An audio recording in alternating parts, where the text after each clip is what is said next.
All right. I trust that everybody's Saturday is going well. We have a chance to wrap it up with a nice 53-man roster projection now, the first of its kind all season for the 49ers. So go ahead and hit the subscribe button, comment on the video as you see fit. I'll try to write about some of the players that you ask about. That's obviously how I've been operating throughout all of this. Here's the 53-man roster for you. This is up on Google Sheets. I'm actually copying and pasting this and tossing it into the live chat right now. If I remember, I will put this into the comment section after this is done for those of you watching this show later. That's probably going to be the majority of you since we are live on a Saturday evening. Anyway, great weekend. First, or I guess it's the second weekend of June.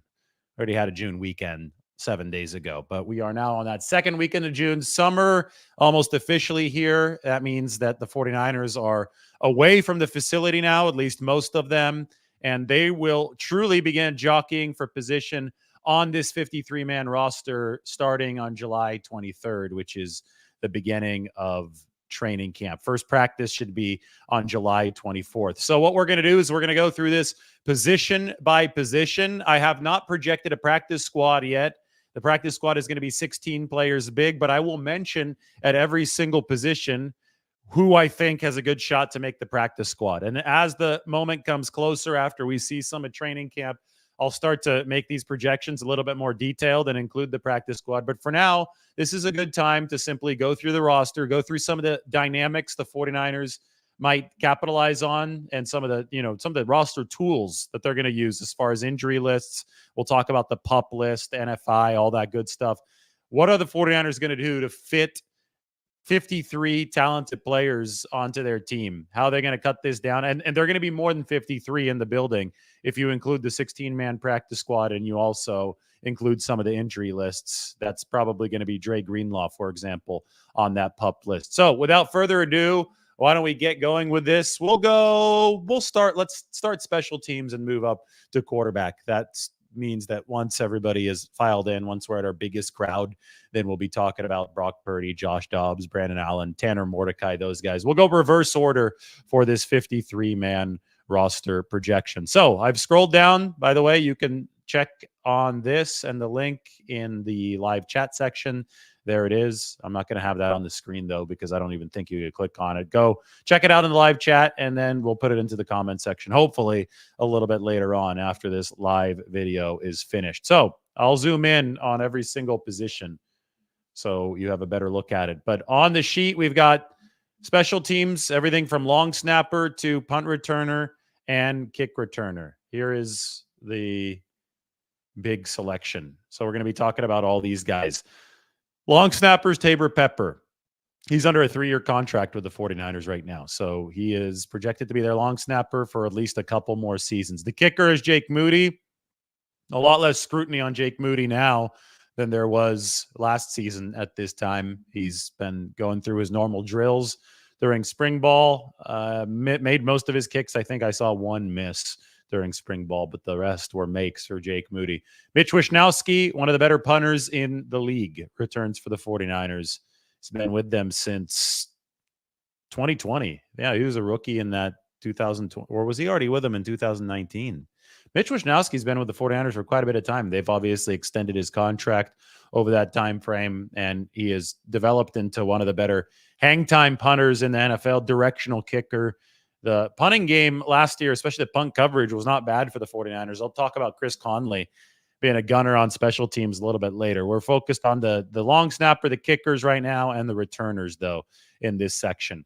Who's going to be the punt returner for the 49ers? As you can see right now, I've got Ricky Pearsall listed as the top punt returner. He did a little bit of that in college.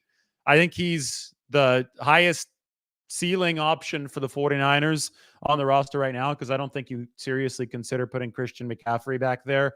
I did cover Christian McCaffrey as a punt returner in college at Stanford. He'd be very good at it, but that's just a position I don't think you mess with for Christian McCaffrey. I know we saw some Brandon Ayuk there a few years back for the 49ers, but Ricky Pearsall may be more of a natural with the stutter step. He's really, really smooth hauling in the football. He's got those good hands, but punt returning capability is a little bit less about the ceiling and I think more about the floor. You want to make sure that the floor is very high. And that's why Trent Taylor is going to be in this mix. You've heard me say this many times. Trent did not muff a single punt over his initial stint with the 49ers. And this is a position where you want to focus on just not screwing it up. The league coverage units have gotten so good over the course of the past decade. They're charting out exactly where they need to be. The kickers are getting better. I talked about Mitch Wishnowski's directional ability.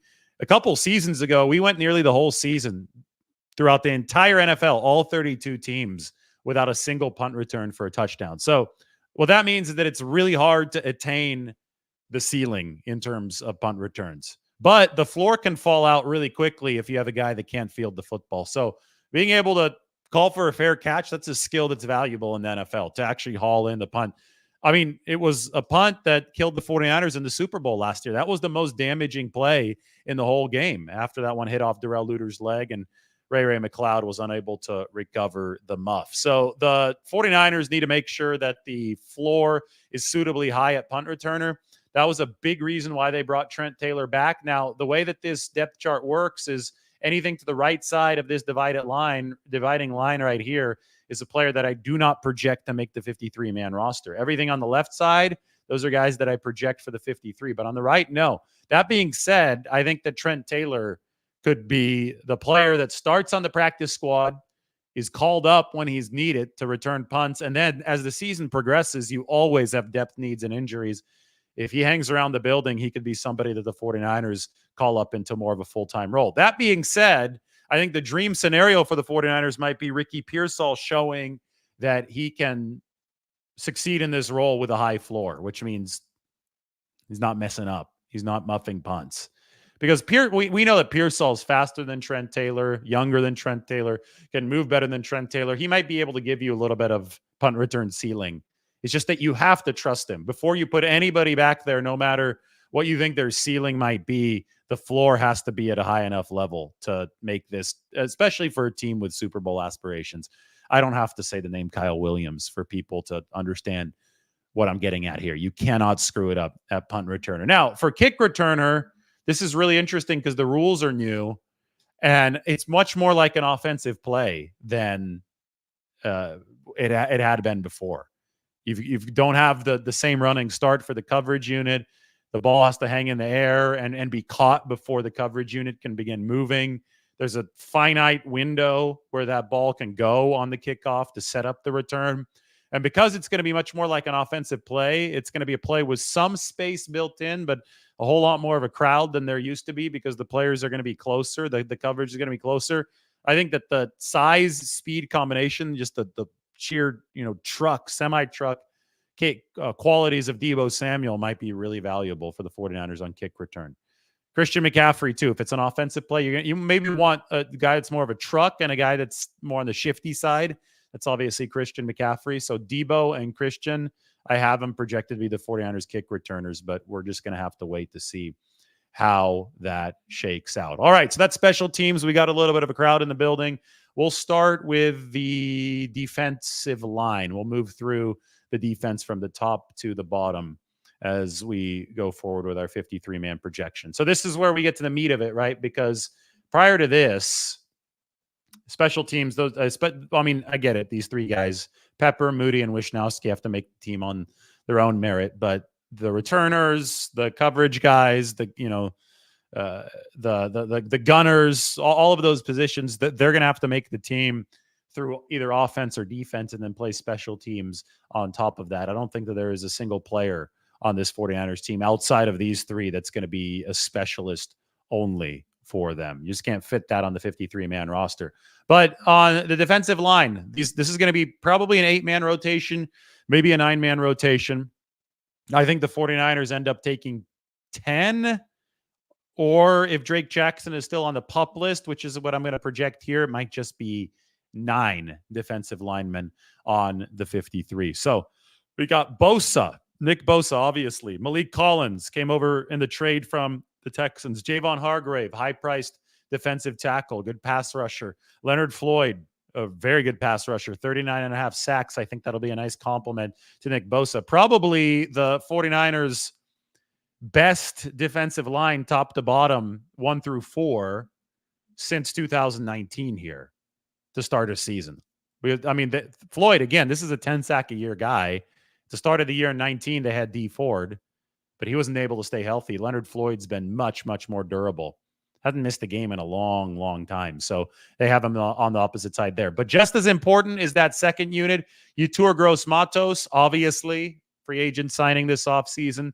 Kevin Givens, he is just, he's a good, solid floor piece for the 49ers. There's not a very high ceiling there, but you know what you're getting with Kevin Givens to fill out the interior. Now you're going to give guys behind him, younger guys, a chance to beat him out, but at least you prevent the floor from caving in with Kevin Givens re-signed to this team. Jordan Elliott came over from the Cleveland Browns, actually started for a good Browns defensive line last year in the wide 9. The defensive coordinator over there in Cleveland ran the same scheme as the 49ers, same kind of alignment as San Francisco up front. And they think that Jordan Elliott can really fit, really to replace Javon Kinlaw for them. Backup defensive tackle behind Malik Collins and Javon Hargrave. They're hoping that he helps the run. Here's the spot where I'm really, really curious who steps up. It is the 4th defensive end spot.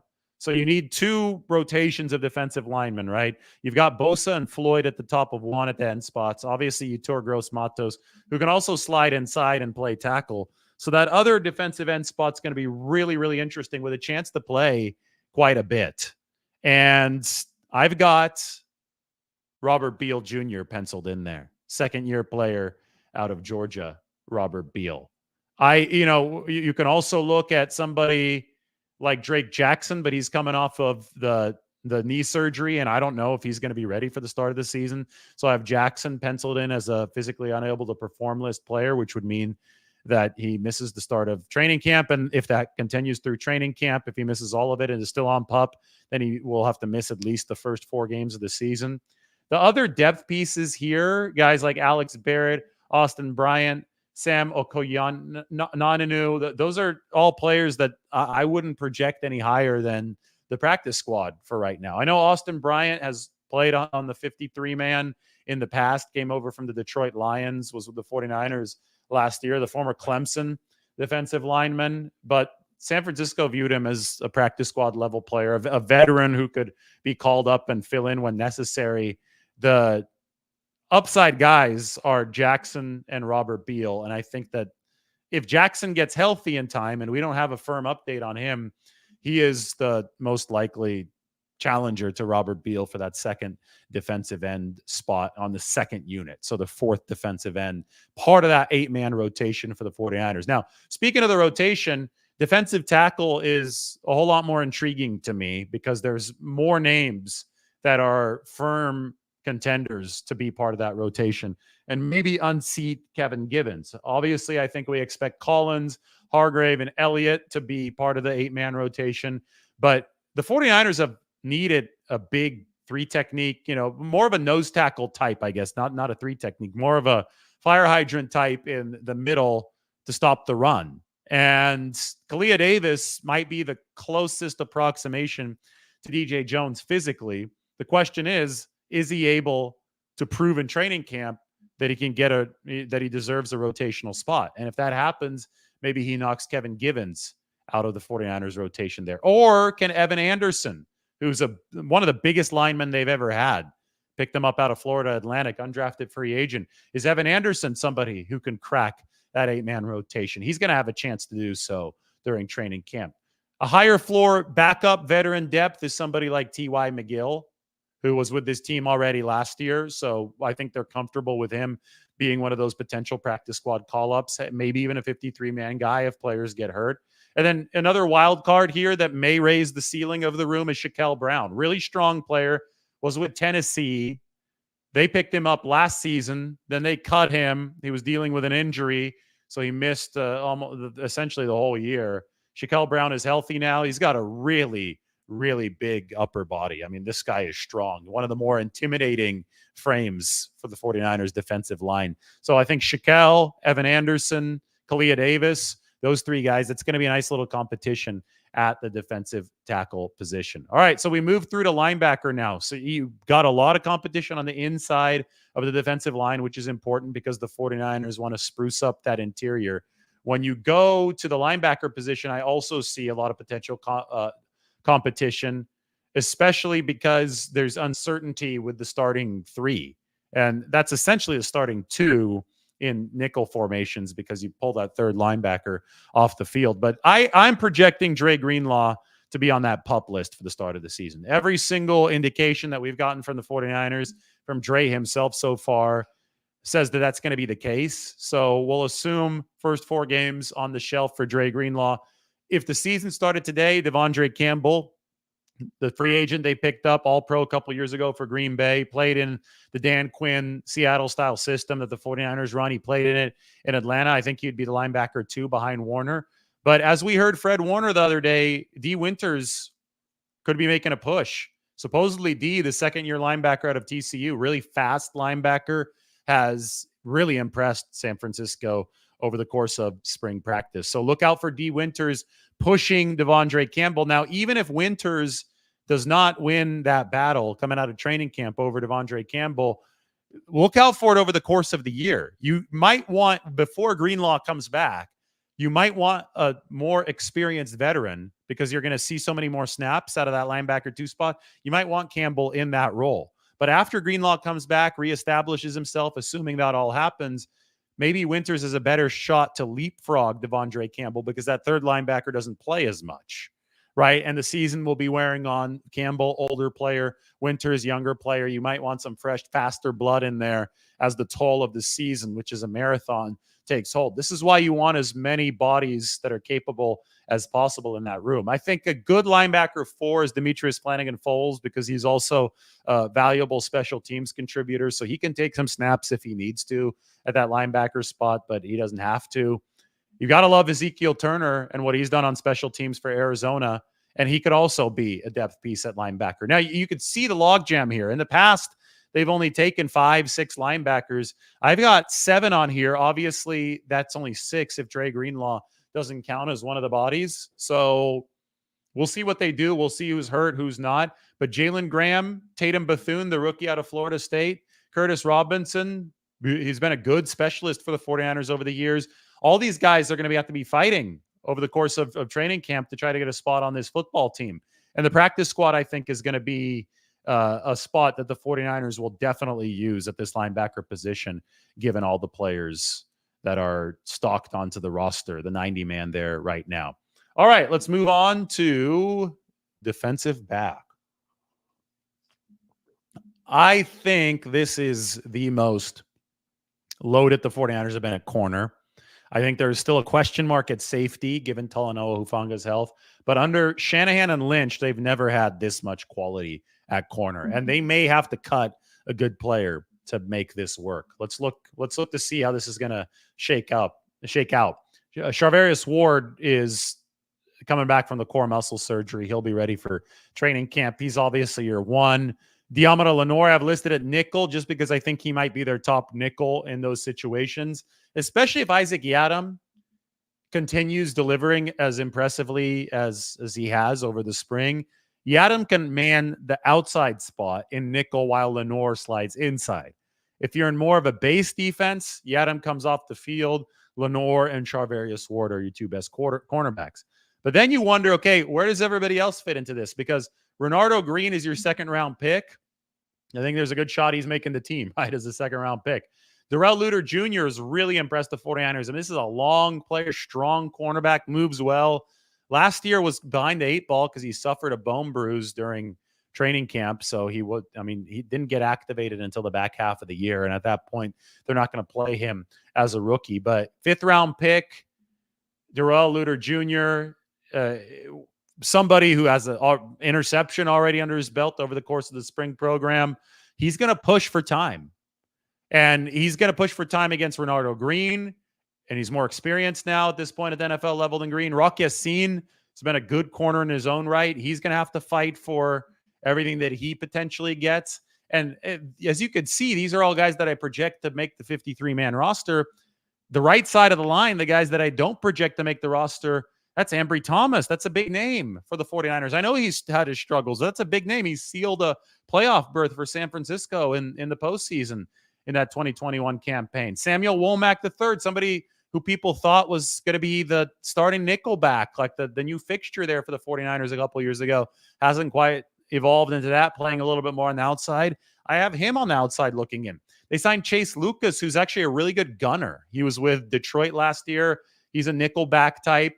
If he could force his way onto the roster as nickelback depth, that's great for the 49ers special teams. But as you can see, barring injuries, it's hard to find a fit at that cornerback room. And then there's Kaman Hall, who the 49ers have been really impressed with his work ethic, his improvement. But boy, it's an uphill battle. You look at all these guys ahead of you on the depth chart, and you're like, how is he going to make this 53-man roster? So that is what I mean when I say that the 49ers have the deepest group of cornerbacks and nickelbacks, and they're really interchangeable between the two that they've had under Kyle Shanahan and John Lynch. And that's really good for a team with title aspirations, but it's tough for guys who are fighting for 53-man roster spots. So we'll see how that all shakes out at cornerback. All right, so I mentioned safety.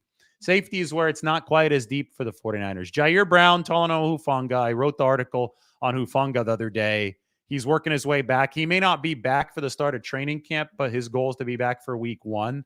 We know that the 49ers have been interested in adding a veteran safety. It might have been because they weren't sure when Hufanga would be back. If there's a bit more certainty with that now, maybe they're going to hold off. But they also, since they offered Rayshon Jenkins a contract, since they hosted Julian Blackmon, 49ers have also drafted Malik Mustafa out of Wake Forest. Now, Mustafa's built like a mini linebacker. And just as you consider the receiving and the tight end and the running back positions to be, to an extent, interchangeable, I think with Malik Mustafa, you've got to look at him as a potential nickel, as a potential linebacker in different packages for the 49ers, because he's a safety, but again, he's muscled up. He can play near the line of scrimmage. How's he going to fit? Is he going to be a specialty weapon to begin? Is this going to be like Talanoa Hufanga, his rookie season, where they debuted those 3 safety packages to get Talanoa onto the field? Is Malik going to be the type of player that the 49ers can fit in that way? Is he one of the 2 starting safeties if the 49ers have an injury? I don't know. I know that George Odom, the 49ers re-signed this offseason as a special teams weapon. I know they've got Eric Harris, the veteran, who might be another practice squad type of player who you can call up to give you solid depth. They've got Taylor Hawkins. He's been a project now for a couple of years. And an undrafted free agent out of Vanderbilt is Jalen Mahoney. But just like, the situation for Kaman Hall, it's going to be a big uphill battle for somebody like Mahoney to make the roster. I don't think they're quite as deep at safety, especially given the Hufanga recovery from ACL as they are at corner. And yes, they were interested at one point in adding a veteran. They might still be. I get it. Justin Simmons is still out there. People are talking about that. But I don't think you sign anybody over the course of the next 40 days. If you need to bring somebody in, you can do it during training camp if you are the San Francisco 49ers. So let's move on to the offense. That's the 53 projection on the defensive side of the ball. Offense is fascinating for this team. We're going to end with the quarterbacks, as I promised. So we'll start with offensive line. Obviously, we've talked about the O-line as one of the weaknesses of this team relative to the talent they have elsewhere. We've talked about strategy a lot this offseason. Chris Foerster saying he's the offensive line coach, and he's saying, hey, I want you to don't worry about the O-line. Give me players who can touch the ball and score touchdowns. That being said, the 49ers have obviously spent on the offensive line, maybe not with their most premium draft capital lately, but they did bring in Dominic Pooney. They did bring in Jarrett Kingston. Now, the question here is, as you can tell, I only have one of the rookies making the actual team because I don't know where the 49ers are at as far as their swing tackle battle. And the more that I've watched, the more I'm thinking I'm going to swap Brandon Parker out for Chris Hubbard, although they're both veterans. They're both in there to be the swing tackle. They're competing for that position. I know the 49ers prefer Jalen Moore over both of those guys, at least as of right now, but I just need to see padded practices to be a little bit more sure about what San Francisco might do. The one issue about Jalen Moore is that I know that he's a lot more comfortable playing on the left side than he is the right. And theoretically, you're going to want a swing tackle who could play both. So maybe if somebody like Brandon Parker is really good for the 49ers as a swing tackle in training camp and shows that he can play both left and right tackle, you don't have to roster Chris Hubbard. You might not have to roster Jalen Moore, although it's more entering the final season of his rookie deal. And I think that the 49ers would prefer that he improve and won that battle. It's there's so many moving pieces here, and the movement extends into the starting five as well. It's really, really going to be fascinating to see how the 49ers handle this. I mean, Jake Brendel, the starting center, is undergoing knee tendonitis right now. He's trying to get his knee healthy for the season. He didn't play during the offseason program, so we saw some John Feliciano at center. Hell, we even saw Ben Barch at center. And I don't, I haven't updated this offensive line mix since the start of OTAs because I'm just not really sure how this is going to shake out when guys come back healthy. There's a world in which Barch makes the 53 and he even starts games at center for the 49ers if Brendel's unavailable and they really want Feliciano at right guard and Barch is impressing them. I mean, Barch was the 49ers first string center during several practices over spring. I think you could pencil in, you could Sharpie marker Trent Williams in. You could probably Sharpie marker Aaron Banks in at left guard. You could Sharpie marker Colton McKivitz in at right tackle. But as far as center and right guard, you better use a pencil because you might be erasing stuff here. And it might not be Brendel at center. I think that obviously has to be healthy first, has to overcome the knee tendonitis, but John Feliciano has center experience. If it is Feliciano at center, that opens up right guard wide open to a battle between the rookie Dominic Pooney and Spencer Burford. Then you toss Jared Kingston, the 6th round pick, in there. I think as far as center goes, you've got a couple young guys, undrafted free agents in Drake Nugent and Bryson Mays, who especially Nugent, all Big Ten center, 15-0 national championship team. People are really intrigued by him. Maybe he can leapfrog Nick Zakel, who has had a couple years now for a head start, but may not be able to hold off some of the more experienced FBS D1 guys, the fresh talent that's coming in. I don't think that you're going to see a center play immediately for the 49ers as a rookie, but they clearly are trying to line stuff up for further down the road at that position because I'm not sure if Jake Brendel is going to be the long-term answer for the 49ers at center. They have a contract that is fairly easily escapable with Jake Brendel, but he still is under contract for 3 more years. It's just not a huge deal. And I know that he's dealing with that knee tendonitis right now. So offensive line is fascinating because you've got the questions at swing tackle. Is Brandon Parker? Is Chris Hubbard? Is Jalen Moore? Who's going to step up there during training camp? Can you kill 2 birds with 1 stone with that swing tackle job? Can you get somebody who's just as comfortable on the right side as he is on the left so you don't have to burn up an extra roster spot? What's your center health? Where's Jake Brendel going to be at? Where's John Feliciano going to play? And then based on that, how does Dominic Pooney, how does Jared Kingston do in the battle for guard? Because your weakest spot last year was right guard. And Spencer Burford ended up giving way to John Feliciano at right guard, but they still think that Burford might have the light come on here in year 3. And if he improves significantly, he can compete with Pooney and Kingston very credibly. And I don't know if that's going to be an open job at right guard because I don't know if John Feliciano is going to be playing right guard or if he's going to be moving into center.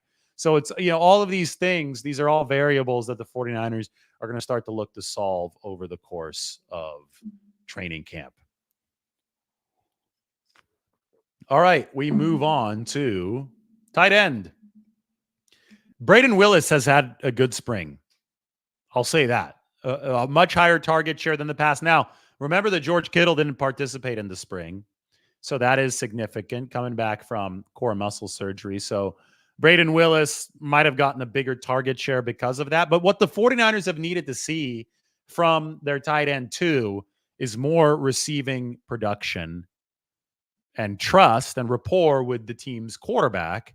So that way there's actually a threat coming from that position that opponents have to cover. It can unlock other stuff in the offense. If Willis can do that, great. If he can't, they wanted more competition in there, so they brought in Logan Thomas, who had 55 catches last year.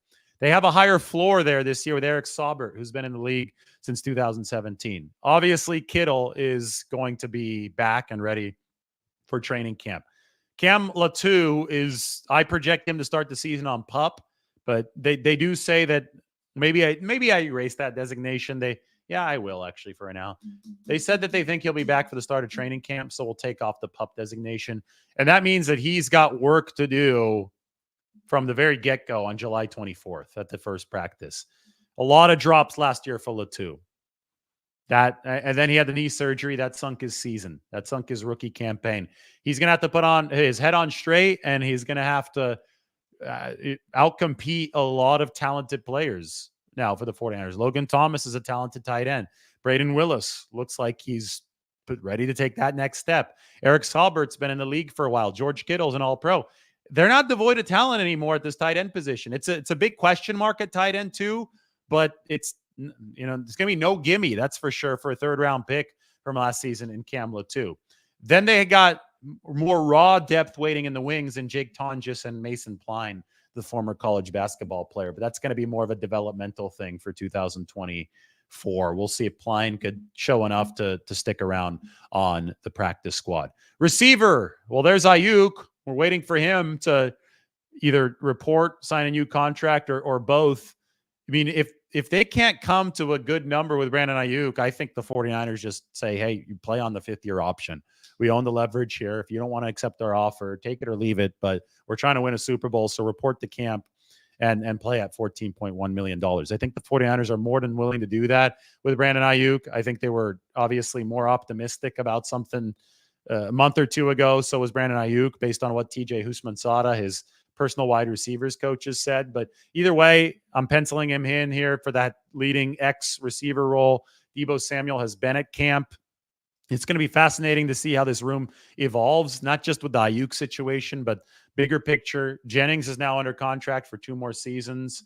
We obviously can take off the restricted free agent tag from him. I have it RFA in yellow. He's no longer a restricted free agent. Jauan Jennings is signed with the 49ers on a multi-year contract.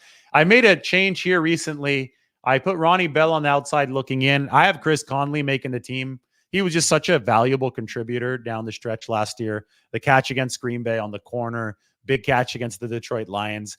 If the 49ers win that Super Bowl, if the ball doesn't bounce off Darrell Luter Jr.'s leg, we're talking about the gunner work that Chris Conley did in the Super Bowl he downed a couple punts. That was huge for San Francisco. We'd be talking about that as one of the differences in that game. So, I thought long and hard about it. I was like, do I put Chris Conley on the practice squad and have him as a call-up guy? And he ended last season on the 53. I think if he continues being the valuable piece that he was, he deserves to be on the 53. Pearsall's obviously going to make it. He looked really good for the 49ers over the course of camp. And Jacob Cowing, that's an intriguing piece. That 10-yard burst, the 5-yard burst right off the line of scrimmage is really good. He might give San Francisco a little bit of a field stretching threat. So I think those are your 6 best. I think, no, I don't think Danny Gray makes the team. I think that something would really have to slip up in front of him. I'm not, I don't know where Ronnie Bell fits into all this.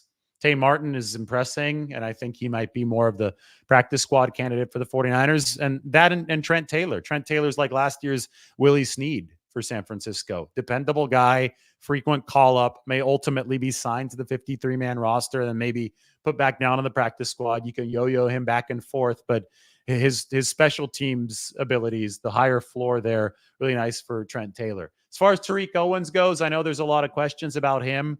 I think for Tariq, the practice squad is probably the ceiling this year, and he's going to have to prove his way onto it over the course of training camp. So big opportunity for Tariq Owens, but it's a crowded room at receiver for the 49ers. I have him taking 6 there. All right, running back. Another one. Training camp is going to be so fun because you have all of this is going to be a competition. Every single position's got something going on. That's exactly what you would expect for a team with a loaded roster. But McCaffrey at the top, Juszczyk at the top of the fullback room.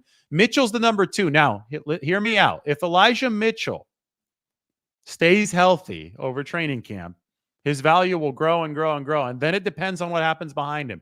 If Garendo performs, he's less experienced than Cody Schrader, who I think has already performed, but we'll see what happens with pads on. If both of those guys really impress the 49ers, and Patrick Taylor is a high floor guy, good pass protector to be your running back 2 at the start. And that's before we even get to Jordan Mason. But I think Mason's ceiling might be a 3.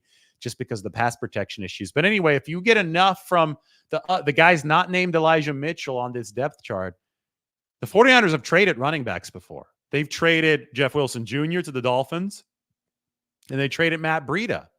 I think they traded Matt Breida to the Dolphins as well. So they like trading running backs to Miami. That's if they have a surplus at the position. Elijah Mitchell might be able to be a number one somewhere else if he can stay healthy. So running back there's a crowd there, but you need depth there, and guys do tend to get hurt there. On paper, the 49ers might have an extra piece or two, but on paper doesn't mean that's how it's going to play out during the actual season. So it's just one of those things where we have to see how it plays out. But I think that there is a potential surplus for the 49ers happening at the running back position. In that case, start to look for potential roster maneuvers involving other teams. All right, quarterback. We got a great stat from Mike that I'm going to share with you guys here. First off, let me open up the stat from Mike, then we'll go there. It's a good one. Wow. This is going to be. First, let's go to the roster quarterback. Let's go to the projection. We've got, where is it? I totally just lost this. Got to show you guys the 90 man. And then once we have the 90 man, we can go from there. I hid the window. Of course I did. Purdy, Dobbs. Remember, the third quarterback this year, the emergency third, doesn't have to come from the 53. It can come from the practice squad. So then I have Brandon Allen and Tanner Mordecai. It's between Allen and Dobbs for 2. Dobbs is the favorite. He's got more physical upside. I thought Dobbs was a little bit shaky on some of the intermediate throws, but it was just OTAs. He's tremendously smart. He's probably, at this point, just getting acclimated with everything the 49ers are doing. Keep in mind that Dobbs, Purdy, and Mordecai can all run. I mean, all these guys are quick, good feet. Brandon Allen is the more pocket-based quarterback of that foursome. So that's how QB is going to work. Now, our Brock Purdy stat is pretty damn good. It's courtesy of Pro Football Focus, and I think this one is worth putting up on the screen. Mike sent me the tweet, so I screenshotted it right now. Take a look at this. Make this a little bit bigger. Brock Purdy had a 99.9 deep passing grade in 2023. Now we can go check out that article to see the other top 10s, but figure that would be a good place to leave you. 49ers 53-man roster projection, the very first one. So I'm going to copy and paste the sheet onto the comment section, pin it up there for those of you watching later. Go ahead and like the video. Tell me what you think about each position, where you agree, where you disagree, and hit that sub button. We'll see you very soon. Have a good Saturday evening.